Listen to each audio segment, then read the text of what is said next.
Comenzó hace 35 años vendiendo libros usados o nuevos en las ferias. Hoy tiene su librería Diomedes y allí, en esta época de crisis sanitaria, ofrece una olla popular y quien lo necesita reciba un plato de comida y un libro. Hoy con nosotros en el Día Internacional del Libro, el librero Jorge Artola.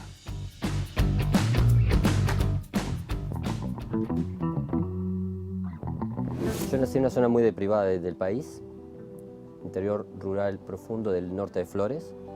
Y si bien es cierto que mis padres no habían logrado niveles académicos, que ellos tenían una certeza total de que de ese lugar se podía salir caminando solamente a través del conocimiento. Cuando yo sistemáticamente empiezo a escuchar de que los jóvenes no leen nada. Pero la experiencia vital mía era que estaba lleno el local de gente menor que yo que estaba leyendo ávidamente. Una de las hipótesis que a mí se me ocurrió es de que habitualmente uno define a alguien culto y buen tipo si lee lo mismo que yo. La cultura es un derecho. Bien. La cultura salva. Salva vidas, salva sentido de vida, te salva la cabeza, como se dice actualmente. Todas las personas, no importa en qué situación estén, tienen ese derecho. Y es lo que nos diferencia de otros seres vivos. La idea era tratar de garantizar alimentación de calidad con el rigor de que no importa en qué país naciste, por qué razón estás en la fila o por qué razón la necesitas. No importa de qué religión, no importa de qué cuadro de fútbol sos, bienvenido sos si tenés la necesidad.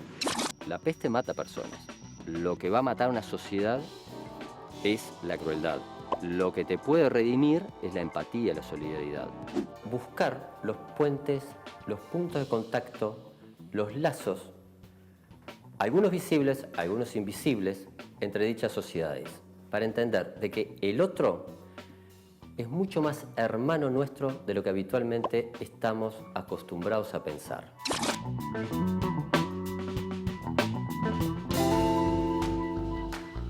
Buenas noches, bienvenidos a La Letra Chica y hoy con Jorge Artola. Jorge, muchas gracias por venir, gracias por acompañarnos. Muy buenas noches, muchas gracias a ti. No, y en el Día del Libro, ustedes. ¿Cómo se siente un librero? Alegría. Alegría. Te diría que la consigna es muy simple. Por un lado, hay una pequeña contradicción vital, que es que si a mí me decís rápido, Día del Libro, no te digo esta fecha, te digo la del aniversario de la Biblioteca Nacional, porque en realidad, hoy lo que estamos conmemorando es el Día del Libro a nivel mundial. El Día Internacional. Que es un Día Internacional, que es un gran logro desde la UNESCO, de hace unos 30 años, por el cual más de 100 países están celebrando el aniversario tanto de Shakespeare como de Cervantes, que casualmente se diría que es básicamente la misma fecha. Los uruguayos en realidad desde los años 40 estamos honrando, pero en mayo, uno de los grandes legados artiguistas. Artigas logró armar un proyecto de país para todos, en el que la cultura tenía un rol clave. Damaso Antonio Larrañaga, científico, sacerdote, también secretario de las Artigas, dona su acervo personal, recién cuando estábamos hablando de los libros y los espacios, bueno, él dona una biblioteca que en el momento era enorme, 3.000 libros. Con eso se funda la Biblioteca Nacional. Entonces, si uno a veces piensa, ¿qué nos queda de Artigas? Bueno, nos quedan algunos buenos mandatos. Algunos buenos mandatos. Entonces, y uno de los que desde este lugar hay que preservar es de que los libros sigan llegando.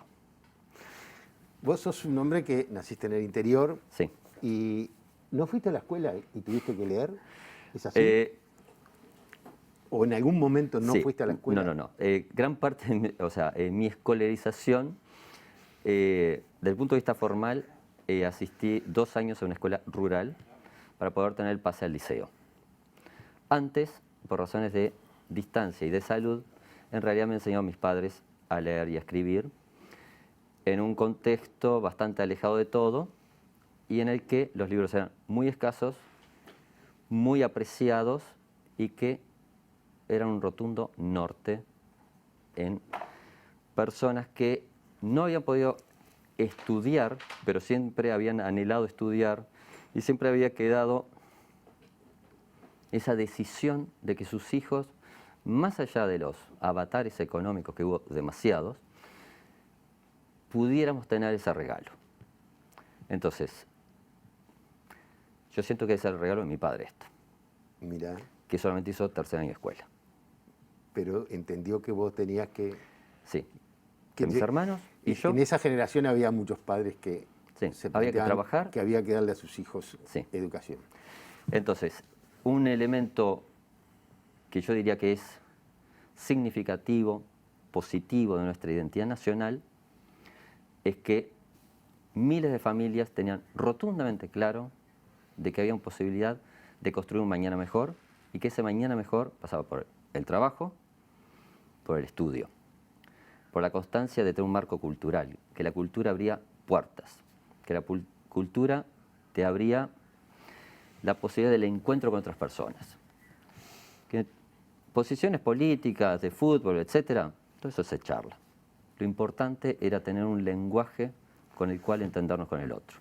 En esos días, en esa época, ¿qué leías? Bueno, pasa una cosa bastante graciosa. Gran parte de la literatura mía que pude acceder inicialmente fueron en realidad clásicos. ¿Mirá? Sí, por una razón muy simple, porque los libros que llegaban a casa eran básicamente los libros de complemento de formación liceal, que eran los de Editorial Austral. Entonces yo, básicamente, en esa instancia, desde muy chico tenía, desde la Ilíada hasta Eneida, esos fueron, de hecho, los primeros libros. ¿Pero de qué edad estamos hablando? ¿De qué edad estamos hablando? Estaba hablando de 8 o 9 años. ¿Y no leíste lo de Robin Hood? Esos libros sí. Me llegaron mucho después. ¿Ya? Por unos primos que sí tenían mucha plata. Y que me llegó, pero años más tarde, pero por ahí a las 11. Y ahí me enteré que existía en realidad una literatura para jóvenes. Claro. Muy bien. La parte más graciosa, yo obviamente en ese momento de preadolescente, adolescente, yo me sentía un bicho muy de sapo de otro pozo por no haber tenido esa oportunidad de haber leído los de Enid Blyton, los de Hitchcock, los de Robin Hood. Muchas décadas más tarde me fui enterando que en realidad la literatura para jóvenes y para niños es un invento mucho más del siglo XIX al XX, de lo que nosotros podemos presuponer. Los niños en la Edad Media también eran formados, por los de cierta clase social obviamente, y se los formaba leyendo los textos de los adultos. Entonces no había una mediación al niño o al joven de darle literatura predigerida, prefabricada, condensada, reducida. Muchísimos años más tarde me enteré, en realidad algo mucho más gracioso, que gran parte de las ediciones, a veces tanto de Robin Hood como de Editorial Atlántida, en realidad estaban traducidas por varios traductores distintos, entonces había grandes saltos en el texto, había omisiones espantosas que si lees el original, decís, bueno, y esto es horrible. Pero el hecho concreto es que la colección Robin Hood ha sido una gran puerta para miles de personas para abrazar la cultura. Y de ahí, hiciste esos 2 años de escuela rural, venís al liceo, entras al IABA. Sí, pasé por varios liceos, sí, hice un turismo intergaláctico de varios liceos. También estuve en Estados Unidos, estuve becado, hice el high school allá. En un estado que hoy en día es bastante conocido, Delaware, en una ciudad que se llama Wilmington, que es donde vivía Joe Biden. Un estado bastante raro porque es el primero que firma la Declaración de Independencia de Estados Unidos, el primer estado para ellos, y cuya economía real es ser una plaza financiera totalmente exonerada de impuestos para multinacionales. Paraíso. el auténtico paraíso fiscal en serio, no es Panamá. No, yo sé que es eso. Entonces, Nevada y Delaware. Pero tenía algunas características que al menos a mí me fueron maravillosas. Es un estado sudista, la mayor parte de la población es de origen afro, de cultura muy sudista, pero que se mantuvo neutral en la guerra de secesión, porque está al norte de la ciudad de Washington, muy al costado de la ciudad de Filadelfia, y insólitamente, sobre la costa atlántica, tiene miles de inmigrantes de todas las culturas. Entonces en ese high school había pakistaníes, había griegos, porque los padres estaban trabajando en una de las multinacionales y eran los hijos de los técnicos de diversos países que estaban radicados ahí. Entonces fue una experiencia bastante cosmopolita, en el sentido que no era lo mismo que vivir en Kansas City, que, bueno, son solamente... pasás de ahí, de esa experiencia tremenda, a vender libros en una feria? ¿Hay algo en el medio? Sí, estuve trabajando, perdí ese trabajo, apertura democrática, necesidades económicas, y a mí me encantaba leer. Yo soy un lector compulsivo, leo de todo, y entonces era con lo que realmente más me sentía más afín, y bueno, pasó a ser totalmente adictivo ese trabajo. O sea, yo soy un bendecido en el sentido de trabajar en lo que me gusta. Sos un vendedor de libros. Sí. Le vendés libros a la gente. Sí. ¿Me entendés lo que te pregunto, no? Rotundamente. Yo, en mi fuero íntimo, me digo que yo en realidad le busco libros a la persona, lo trato de asesorar, lo trato de aconsejar, le trato de mostrar puertas a otros mundos. Le digo por qué a mí me fascinó esa opción, por qué me parece que a esa persona en ese momento de su vida le puede interesar ese tema. Eso es lo que yo también a su vez estudié sociología. Entonces me parece deslumbrante el desafío de pensar por qué llegas a tener esa inquietud intelectual y no esta otra. Entonces, en realidad, cada proceso en que alguien se acerque, solicita un libro, yo en realidad saco un montón de asociaciones bastante más imaginativas. ¿Lo ves venir y ya sabés? Bueno, hay un montón de anécdotas muy divertidas sobre personas que yo me llevé grandes sorpresas, y eso es lo deslumbrante, que te va mostrando cómo uno nunca se termina de sacar los prejuicios. Ay, claro. Hace pocos días mi hija me comparte un texto que yo, cosa curiosa, había leído otros textos de esa misma autora, una autora nigeriana, Chimamanda. El texto que ella me comparte es El peligro de una historia única. Ella cuenta, es una autora nigeriana que creció de una forma relativamente insólita para los prejuicios nuestros. Creció en un campus universitario en Nigeria, padres docentes, a muy temprana edad no va a hacer una beca, sino que hace una sucesión de becas, tanto en Estados Unidos como en Europa. Tenía una vocación literaria muy marcada, y ella cuenta cómo sus primeros textos que escribía los hizo a partir de lo que ella leía. ¿Qué era lo que ella leía? Literatura norteamericana y británica, en medio de Nigeria. Por lo tanto, sus primeras historias eran de niños blancos con problemas con la nieve. Que claro, bastante más cerca de la ciencia ficción que otra cosa en Nigeria. Porque ella no tenía palabras para relatar su vida. Claro. Bien, entonces ella te va mostrando cómo, aparte del atroz proceso de conquista y de saqueo de los países del tercer mundo, también se nos ha robado nuestra historia, nuestra identidad.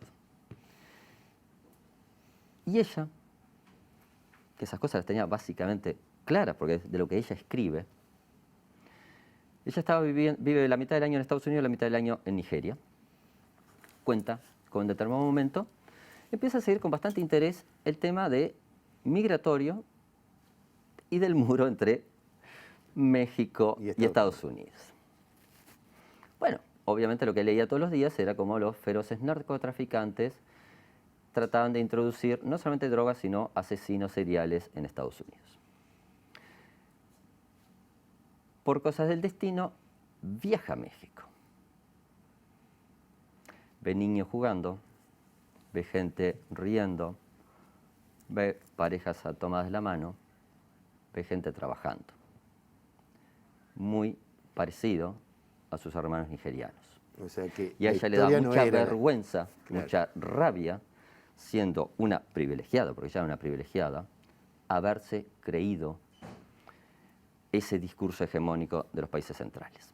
Entonces, te lo dije desde una forma muy Sí. elaborada, pero en última instancia es de que todos El nosotros, prejuicio. claro, tenemos que aprender a bajarnos un poquito Dilo. de eso. Empezaste vendiendo libros en una feria, después pegas un salto allá, 21 de septiembre, Sí, cerca de tuvimos, Yauri, hubo un primer una muy linda local. casa. Sí, hubo antes de eso una experiencia chica en un local que se llamó Octaedro, que se llamaba así, porque fue el primer libro de Julio Cortázar que tuve en mis manos. Entonces honré a Julio Cortázar. Después estuvo Patio Biarritz, porque era una casa muy grande de la zona de Villa Biarritz, que tenía un patio. Y luego cuando emigramos al Parque Rodó, ahí ya tomamos un nombre que nos hizo muy feliz. ¿Por qué Diomedes? Bueno, para empezar, es un héroe de la Ilíada. Sí. Es el general más joven del ejército griego, que junto con el más viejo, que es Néstor, son los dos que logran enfrentar las dificultades y evitan el desastre del ejército griego cuando Agamenón está en pleno ataque de megalomanía, Aquiles en pleno ataque de furia o Ulises está conspirando contra alguien más. Entonces son los dos tipos sensatos y atinados que enfrentan los problemas. Tanto es así que es el protegido por Palas Atenea, que es la diosa griega que de alguna forma rige la cultura, la sabiduría. Entonces, la idea, el canto quinto de la Ilíada, es quizá uno de los textos claves como enseñanza moral, en la que Diomedes o Diomedes, en realidad se dice Diomedes en griego, se va a enfrentar en un duelo con un troyano que se llama Glauco y le parece que reconoce esa armadura, que él esa armadura la conoce. Y la conoce porque en realidad el padre de Glauco fue amigo de su padre. Y se debían lazos de hospitalidad. Y lazos de hospitalidad en esa cultura primitiva, arcaica, sin celulares, era una ley de los dioses, una ley sagrada. Por ende, suspenden el duelo, se intercambian las armaduras y obviamente no luchan. Y esa historia... Entonces, ahí había una imagen fuerza muy grande que, más allá de los marcos legales, de lo que coyunturalmente se defina como el derecho positivo, hay leyes que apelan al humano a un orden previo, a armonías previas que hay que preservar. Que entonces tiene demasiado parentesco con Antígona, que hubiese sido el otro nombre que a mí me hubiese gustado. Pues ya lo tenía otro. Ya lo tenía otro, así que este me fascinó, porque de hecho, en realidad, Diomedes cruza muchas pruebas difíciles y siempre sale porque lo ayuda la cultura. Vendés libros de todo tipo, Sí. pero vendés muchos libros usados, Sí. o sea, o leídos. No sé cómo- Sí, en realidad, durante algunos años vendí libros usados y hace muchos años que estamos vendiendo libros leídos. ¿Por qué? Por una razón muy simple. Es que el libro, ese, ya viene con una bendición. Ese libro ya sorteó una prueba, tenía significado para alguien, tenía valor. Alguien ya dijo, esto estaba bueno. Esto quizá le hizo un subrayado, le hizo una anotación, significó algo. Es un libro que viene con una historia propia. Yo tengo algunos pequeños hábitos, más que coleccionar primeras ediciones, como hacen muchos, Muchas veces junto libros que tienen subrayados raros, anotaciones que me parecieron interesantes, entonces eso implica una doble y una triple lectura. Entonces estoy en el diálogo con el autor, con el tema y con el otro amigo que tuvo ese libro en la mano, y entonces ahí hacemos una comunidad, una cofradía. Cortita, porque tenemos que ir a una pausa. ¿Cuántas horas estás adentro de la librería? Muchísimas. ¿Vivís ahí, no? No. Yo vivo en una zona semi-rural, con mi familia. Ahora, con horario acotado, estamos desde 10 de la mañana hasta las 8 de la noche. Habitualmente, históricamente, estamos desde las 9:30 hasta las 10, 11 de la noche. Eran muchas horas, con pandemia, tratamos de reducir horarios de atención, cuidarnos más, cuidarnos entre todos, cuidar al otro. Entonces por eso redujimos el horario. Pero sí, habitualmente estamos al menos más de 10, 11 horas. Vamos a hablar ahora en el próximo bloque de las tareas, de la librería, del librero de la Olla Popular. En un instante, ¿te parece? Brillante. Hacemos una pausa y ya seguimos.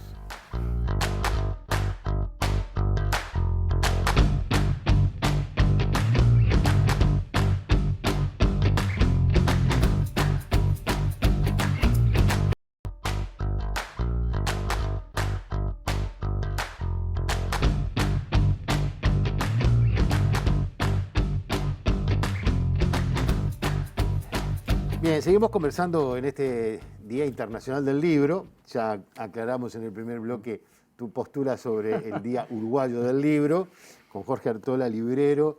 Diomedes es su librería, está allí en la calle Constituyente, Boulevard de España. Y entre otras cosas, bueno, tiene algunas funciones muy especiales. Pero primero, ¿qué lugar crees que le damos al libro en la sociedad uruguaya en este momento? Fabulosa pregunta. Unos cuantos amigos extranjeros me han dicho que Montevideo es una ciudad amigable y linda para vivir porque tiene muchas librerías. ¿Tiene muchas librerías Montevideo? Te pregunto porque... bueno, yo considero que no las suficientes, pero digamos así de que en términos internacionales tenemos una montaña de librerías. Te lo voy a contar en realidad desde la parte espantosa. Gran parte de nuestros amigos y clientes son del interior. En gran parte de las ciudades del interior no hay ni una librería, o hay algún emprendimiento dentro de un shopping con literatura muy acotada en el perfil, muy mediatista, muy coyuntural.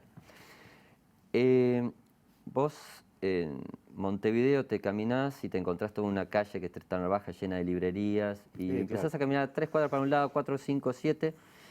Y por ejemplo, en el momento, cuando nosotros nos vinimos para el Parque Rodó, unos cuantos amigos me dijeron que era la demostración final de mi locura, lo cual la acepto, pero yo decía que es cierto que estoy loco, pero en eso sí yo tenía razón, porque el Parque Rodó, de alguna forma, es el distrito universitario cultural de este país. Tenés, cruzando la calle de donde nosotros estamos, está la Cátedra Alicia Goyena. A la vuelta hay una asociación lacaniana, o sea, de psicólogos de determinada corriente. A 3 cuadras tenés la Facultad de Arquitectura, a 1 cuadra y media el Liceo Zorrilla. Tenés el 5 ahora, tenés la Facultad de Ingeniería muy cerca, tenés Ciencias Económicas, Facultad de Comunicación relativamente cercano, también Facultad de Derecho y el IABA. Ya está Don Bosco, que te lo olvidaste. Y Don Bosco es un bastión cultural, y aparte de que la mano piensa, que me parece un elemento clave y una obra humana fascinante. Pero a su vez tenés todas las residencias de estudiantes del interior. Entonces, en ese lugar, nosotros inicialmente éramos los pioneros. Nosotros siempre decimos el chiste que somos la librería decana del Parque Rodó. Y ahora hay al menos 5 librerías más en un lapso, un radio de unos 300 metros a nuestro alrededor. Y está muy bueno porque de alguna forma hacemos una especie de polo cultural, sí, claro, de que cada uno trabaja un perfil distinto. bueno, si uno no lo tiene, el otro efectivamente lo tenga, y en última instancia vamos retroalimentando intereses. O sea, y además la gente sabe que allí hay librerías Claro. y por lo tanto allí lo va a encontrar. Claro, entonces nosotros pasamos a constituir un segundo polo frente a Tristán Narvaja, por decir una forma, más allá que la mayoría de mis compañeros están vendiendo libros nuevos. ¿Pensás que todo este enorme avance tecnológico va de alguna manera a afectar la actividad y va a afectar la actividad de los libreros o del libro? O sea, la aparición de la maquinita electrónica para leer libros sustituyó al libro de papel. Muy buena pregunta. Cuando surgió la radio, se pensó que hackeaba los libros. La televisión se asumía como el paredón de los libros. Cuando yo arranqué el primer local, un gran amigo me dice, esto es un error de marketing. Vos tendrías que haber puesto un club de VHS. La mayor parte de nuestros amigos factiblemente no les suene el término VHS porque es el video que luego sucedió el DVD, el Blu-ray, y ya prácticamente ya se desconoce. Los libros han sistemáticamente sobrevivido. Ahora bien, ahora surgió el libro electrónico, y mucho más que el libro electrónico, que me parece más complejo, incluso más polémico, esa más fascinante bendición que son los celulares. Entonces, el libro electrónico, de alguna forma, es un instrumento casi perfecto como el libro, como dijese Borges. En el sentido de que vos podés leer en la pantalla todo el texto. ¿Por qué no desaparecieron los libros físicos? Bueno, por varias razones insólitas inicialmente, que cuando uno las empieza a afinar son deslumbrantes en su lógica. La mayoría de nosotros pensamos en una pantalla como trabajo o como adrenalina. El libro tiene esa extraña virtud de llamarnos a una pausa propia para nosotros, a tomarnos un tiempo para pensar, un tiempo para disfrutar, un tiempo para soñar. O sea, alejarnos de esa pantalla que la identificamos como trabajo, sí, ansiedad, estrés, claro, compromiso. Pero luego pasa una cosa que es que mucha gente que tiene el texto en la pantalla lo prefiere en papel. ¿Por qué? Porque si incluso ya lo bajó gratis, por decir una forma, en su computadora, y es por una razón bastante peculiar, porque el soporte papel, no queda demasiado claro por qué, nos lleva a un estadio de paz, serenidad, tranquilidad distinto que las pantallas. Hay algunas teorías que dicen de que, bueno, de algún modo los campos magnéticos te sobresaturan de estímulos, ya cerebros que estamos muy bombardeados. Entonces, de algún modo, vos pensás distinto desde el papel. Eso, y descansás distinto del papel. Porque, ¿qué pasa? Los norteamericanos que viven haciendo estadística de todo, llegaron a una conclusión graciosísima. Le dabas un libro a la persona, dormía plácidamente. Llegaba a niveles de sueño más profundos. Le das un aparatito de esto, como que se llama... Seguía acelerado y nunca descansaba. Claro.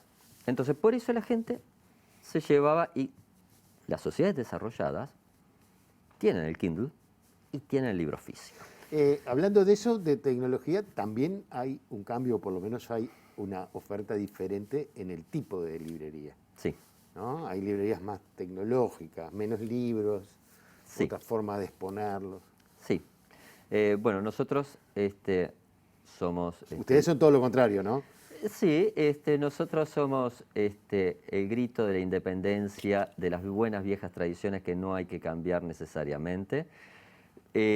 La librería nuestra funciona, entre otras cosas, porque trabajamos muchísimo en redes y disfrutamos mucho de trabajar con las redes, y a través de las redes hemos encontrado gente, grandes amigos, grandes amigas. Entonces no es que somos contrarios a la tecnología, sino que creemos que la tecnología hay que darle un sentido ético, un sentido moral, un sentido de sensatez. ¿Ya? Sentido de sensatez. Entonces, por ejemplo, los celulares son, como te dije recién, una bendición. Yo nací en Flores. Para hablar con mi hermana que estaba estudiando en Montevideo eran 3 horas de espera Sí, por una llamada de larga distancia que luego se cortaba y que no se escuchaba nada. Bien. Entonces, el milagro de un celular, yo soy la última persona que te lo va a cuestionar. Ahora bien, que los chiquilines solamente vivan en la pantalla de un celular no es para poner el grito en el cielo, pero tiene que ser enmarcado.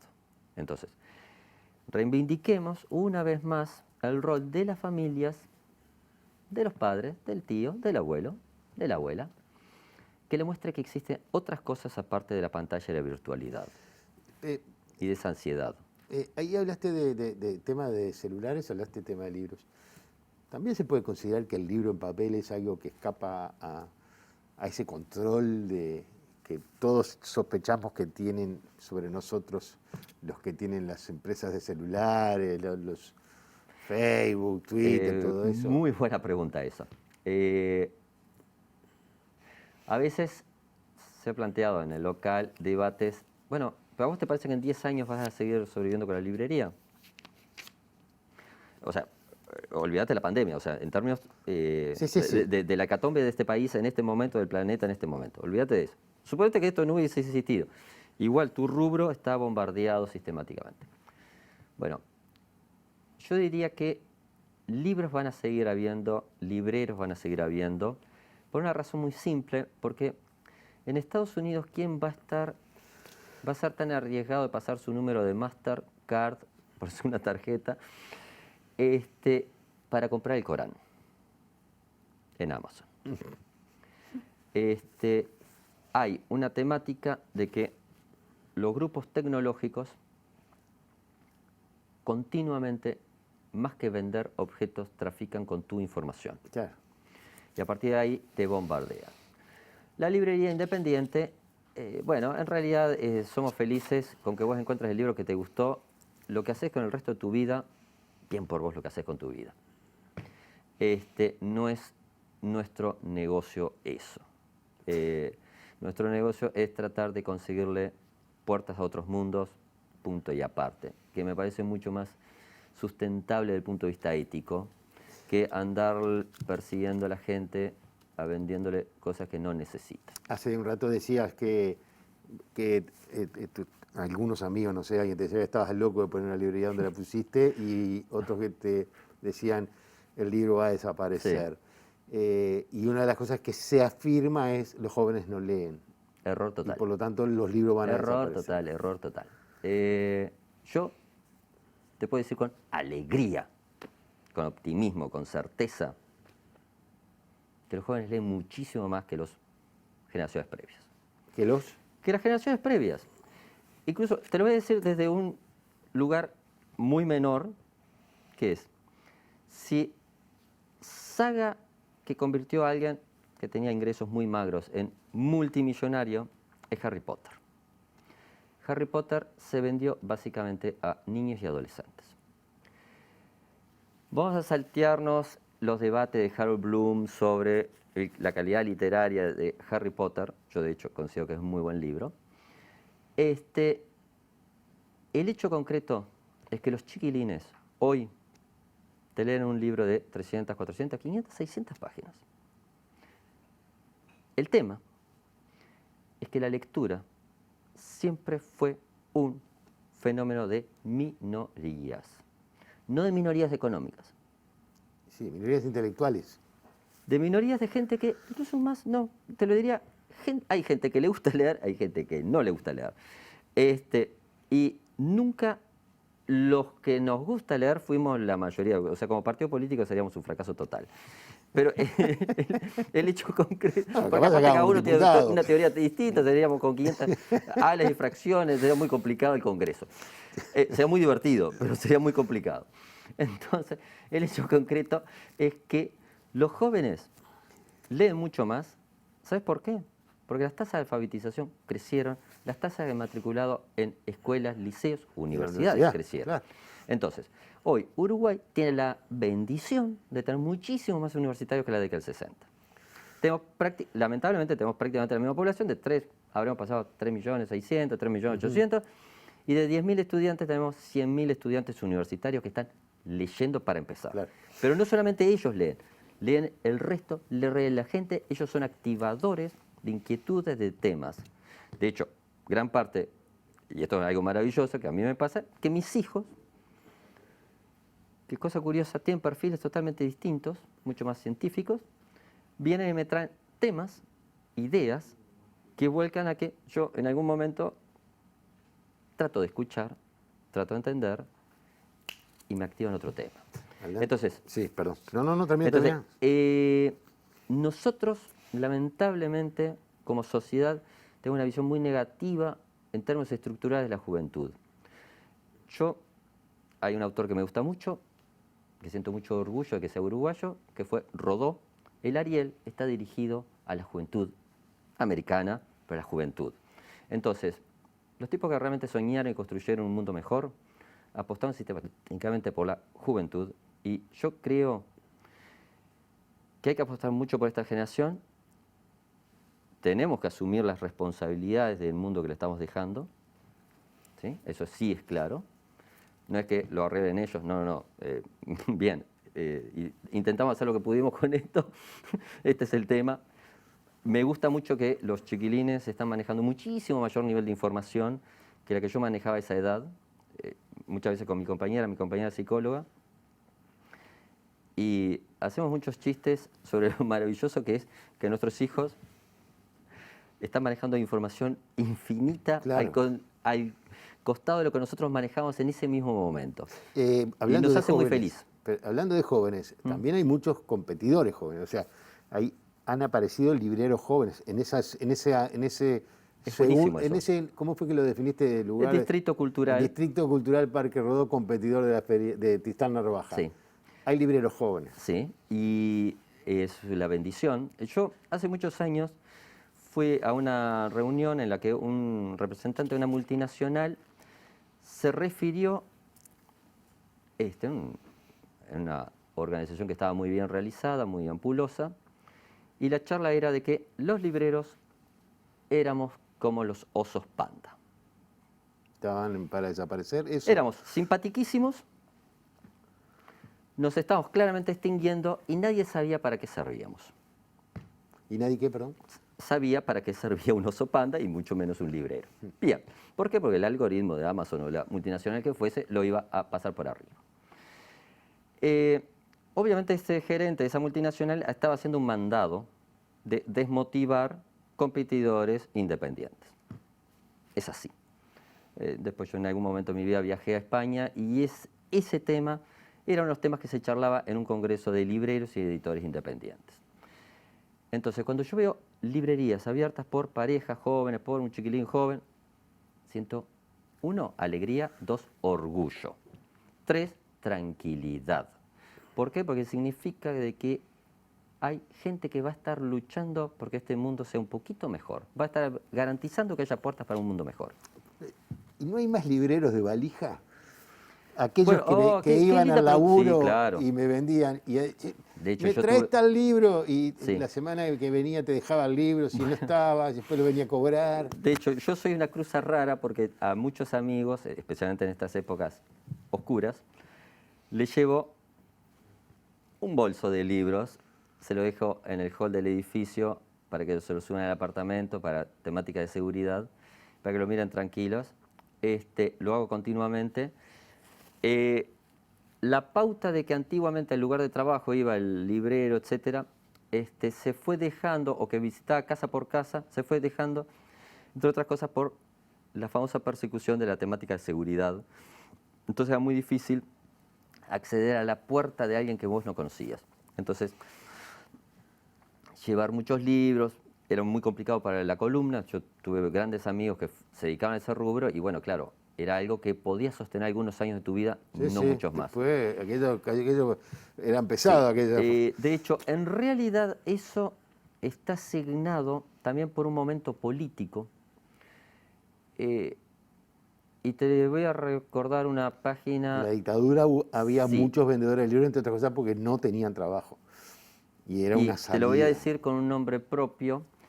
La editorial Banda Oriental, Claro. que es un orgullo para este Ravioli. país, Raviolo, Alcides, hicieron mucho para que gente a la que se habían cerrado todas las puertas tuvieran la puerta de la cultura y que pudieran parar la olla con libros. Y esa es una de las historias no tan mínimas que honran la tradición del libro en Uruguay. Entonces, esos valijeros, la mayor parte eran perseguidos. Sí, claro. Entonces, también esos valijeros, muchas puertas estaban cerradas y algunas se abrían. Valijeros que habían sido presos, Que habían y sido destituidos, profesores, docentes, trabajadores, y que cargaban con... y que tenían y que además aprendían a saber qué querías. Claro. Y Entonces, eso era fundamental. Y alguno medio loco también, ¿no? Como el Bueno. caso de Menini, el actor, sí. pobre, que Bueno, pero es una experiencia conocer a mi Nini. claro, que entraba con la valija y gritaba, ¡tengo tal libro! ¿No? Era una Pero performance. era una forma de... Era una performance. En otro país hubiese sido multimillonario. Andy Exactamente. Warhol lo hubiese contratado. No sé, mira. Bueno, estaba en el tercer mundo, tuvo mala suerte. ¿Qué vas a hacer? Hacemos una pausa y ya seguimos adelante. Un momentito nada más y volvemos.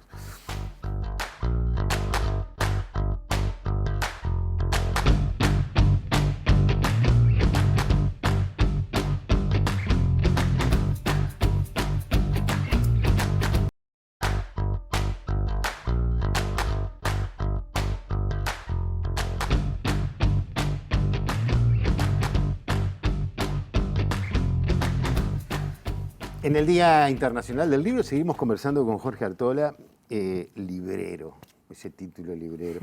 Me dice la producción, me acota que en su novela Los Premios Cortázar dice que los libros van siendo el único lugar de la casa donde todavía se puede estar tranquilo. Sí, maravillosa esa frase. Es así. Pues algo decías hoy, ¿no? Cuando Sí. comparabas el libro electrónico con el libro Sí. papel, hablabas de eso. Me encantan los libros. Es mi universo. Creo que el lugar en el que uno puede estar es en los afectos, en lo humano. Perdón. En los afectos, Los afectos. en lo humano. Ese es el refugio real. Los libros lo que sí hacen es posibilitar puertas de libertad, pero puertas de libertad en serio, no como la utiliza alguna gente, la palabra. Entonces, Perdón, acláramelo. muy fácil y muy simple. Si tú estás en una cola de seguro de paro y estás pensando cuándo te desalojan, más allá de que la Constitución te ampare en un montón de hipotéticos derechos, tengas un montón de libertades, tu libertad es muy baja. Si a ti te está faltando comida, tu nivel de libertad es muy bajo. De hecho, cuando los famosos liberales anglosajones vertebraron el gran discurso del liberalismo, Locke, al pie de página, aclaró, esto es para los propietarios, para los ricos, no para todos. La Revolución Francesa prometió un montón de cosas, hubo algunos muertos, pero hubo miles de muertos en la guerra de la Vendée, que fue en el norte de Francia, en que los campesinos que vivían en las tierras de la iglesia fueron desalojados, porque claro, la iglesia había perdido sus tierras, y esas tierras fueron adquiridas por los nuevos burgueses. Los nuevos burgueses creían en la rentabilidad rápida y esos campesinos viejos con un montón de hijos molestaban. Los desalojaron. Ellos fueron a la muerte porque fueron masacrados, porque estaban defendiendo su comida. No, estaban en el lado equivocado de la supuesta de la historia, ¿no? Porque supuestamente los otros eran la libertad, etc. Entonces, cuando yo utilizo la palabra de libertad, la trato de utilizar en el sentido de que cuando vos lograste ese piso y tenés información, quizás tengas la posibilidad de equivocarte o acertar, de elegir. ¿Ok? Entonces, ¿por qué Artigas hablaba de justicia social? Bueno, por esto. ¿Por qué los más infelices tenían que ser los privilegiados? Estaba hablando de esto. Artigas, clarísimamente este tema, lo tenía vislumbrado. Prometer libertad promete cualquiera. Construir libertad es un poquito más complicado. Vos me decías, pues, es las puertas, ¿no? Sí. Me estabas hablando de puertas. O sea, no todos los libros abren puertas. Qué buen punto es. Yo no lo afirmo, te pregunto. No, por eso mismo te digo que es una buena pregunta. Vamos a equiparar la idea de libros e idea. Todas las ideas tienen que ser escuchadas. No todas las ideas tienen que ser aceptadas. Hay ideas inteligentes, ideas anodinas, superfluas, tontas, y hay ideas criminales. Porque esté en un libro no necesariamente tiene por qué ser verdad. A veces, en el debate con algunos amigos, dicen, no, porque acá ahora el fake news, etc. Los celulares, la tecnología, que ahora todo es mentira. Bueno, en los libros también se perpetraron muchas mentiras, también se dijeron muchas verdades. La verdad a veces lleva muchos años que aparezca. Lo maravilloso es que lleva tiempo, pero siempre al final resurge. De algún modo, en el arranque del Facundo de Sarmiento hay una cita sobre que las ideas no se matan, que en realidad parece que estaba mal copiada, etc. Pero eso no viene al caso, lo interesante es el concepto. Las ideas no crecen en abstracto. No es que alguien soñó, pensó, leyó, juntó una biblioteca enorme y vivió aislado. Esa persona, si hizo todo eso, nadie se enteró y su esfuerzo lamentablemente fue estéril. Las ideas crecen en la sociedad. Ese es el término. Nosotros tenemos que aprender a internalizar el concepto de que vivimos en comunidad. Nosotros nos debemos a nosotros, los otros nos hacen bien. Ahí eso que vos decís ahora, nosotros nos hacen bien, nosotros nos debemos. Tu librería tuvo tiene un elemento que llamó la atención, ¿no? Con el inicio de la pandemia se organizaron ustedes una olla popular. Sí. Pero con la peculiaridad que quien iba, si lo deseaba, aparte del plato de comida, podía llevarse un libro. Sí. De los que estaban expuestos, o dos o tres, sí, de los que estaban expuestos en una mesa sí. Con libertad. Sí. ¿Cómo se da todo ese proceso? De alguna manera, por lo que me venís diciendo, entiendo por qué se da. Bueno, como todas las ideas, cosa curiosa, me la dijo un amigo, Mateo, me dijo, tenemos que hacer también esto. Y está bueno escuchar al otro. Es un elemento clave en la vida. Y fue una idea maravillosa porque fue una idea curativa. En realidad vamos a empezar por el otro lado. Ahora que el rol de las ollas populares ha sido cuestionado públicamente y de alguna forma artera contra algunos amigos, una olla que ahora te voy a decir por qué son amigos nuestros, aparte, hay que entender que es muy duro ponerse en la fila de una olla. ¿Sí? De hecho, cuando nosotros recién arrancamos la olla, te voy a contar 2 o 3 anécdotas menores. Cuando yo escuché al subsecretario del MIDES, del Ministerio, decir que había gente que había que controlar porque podía haber gente que fuera 2 veces a 2 ollas, dije, ese señor no sabe, no tiene ni idea de lo duro que es para una persona hacer la cola en una olla popular. Cuando el año pasado nosotros estábamos haciendo la olla, en invierno, llovía, etc., fueron los compañeros de un canal, estaban filmando, todos en forma muy respetuosa, filmaban la comida. Una de las personas que estaba en la fila, desesperado, me dice, que no me filmen a mí, no quiero que mi departamento, me dice, ¿qué departamento? Que era justo el que había nacido mi padre, entonces por eso... Sepa que yo estoy acá. Claro, porque él era uno de los tantos uruguayos que vino del interior y que le fue muy mal en Montevideo. Claro. Y él tenía vergüenza de estar en lo que él sentía que estaba fracasando. Yo sé de que es la sociedad uruguaya, el Estado, el que le fracasó. Sí, pero eso no se da cuenta él. Bueno, un día... Puede que sí, perdón. Un día te voy a contar otra. Cuando establecimos este concepto de que estábamos regalando libros, una persona vino y me dijo, ¿pero yo puedo elegir el libro?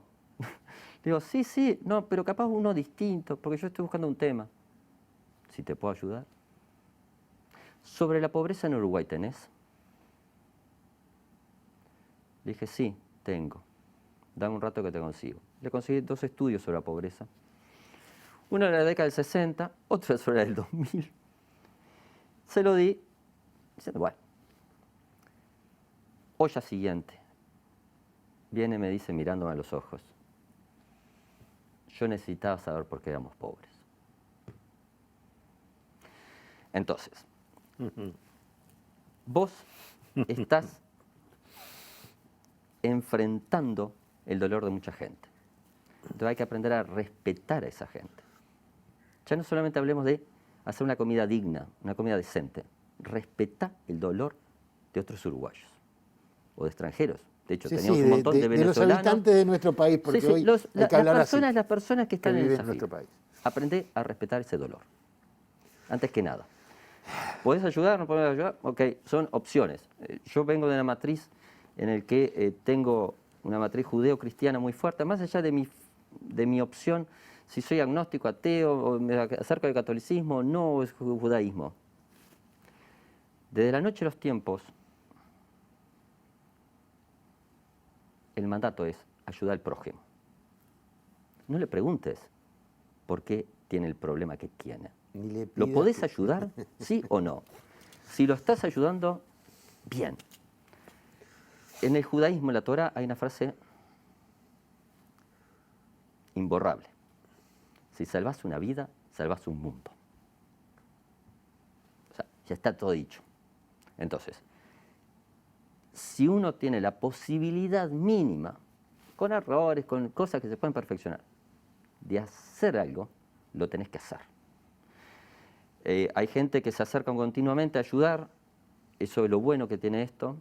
En algún momento, una amiga me dijo, no, pero esto te va a pesar mucho porque a ustedes son muy pocos y no sé qué.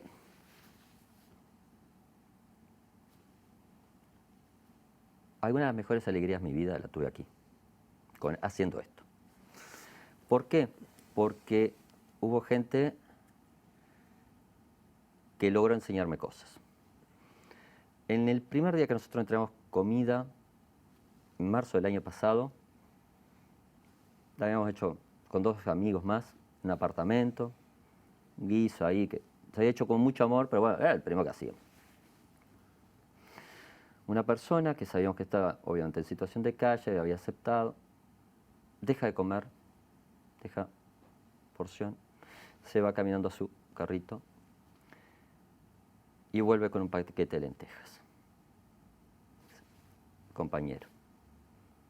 Yo, muchas gracias, no se preocupe, tenemos, estamos consiguiendo, no te preocupes, vamos arriba. Me mira y me dice, insisto. La gente no quiere caridad, quiere ser partícipes de una solución. Quieren trabajo. La gente te pide trabajo. Ahora bien, cuando te digo esto, también te digo la básica. Nosotros llevamos la comida a algunos lugares en el que le acercás a personas la comida porque no pueden llegar ni a la olla, por edad, por enfermedad. Entonces decirle a la persona, bueno, si querés este plato de comida, a ver, bueno, ¿cómo me lo vas a pagar? En especies.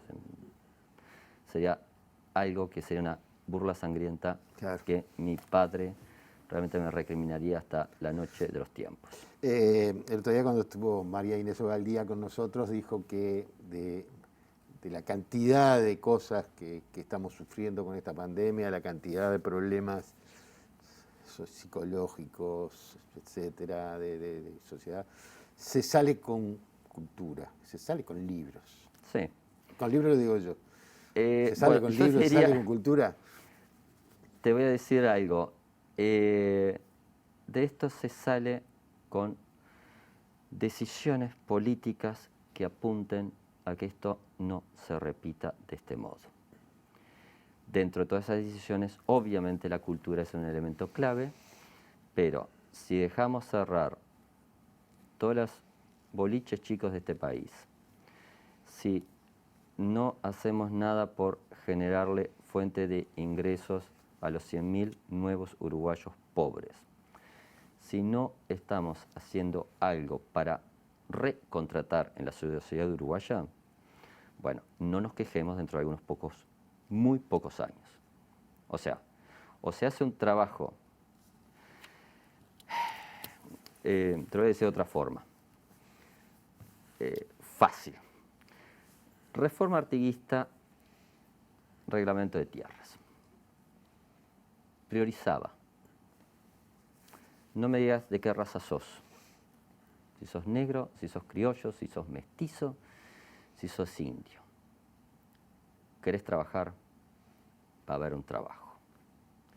Te vamos a controlar que estás trabajando.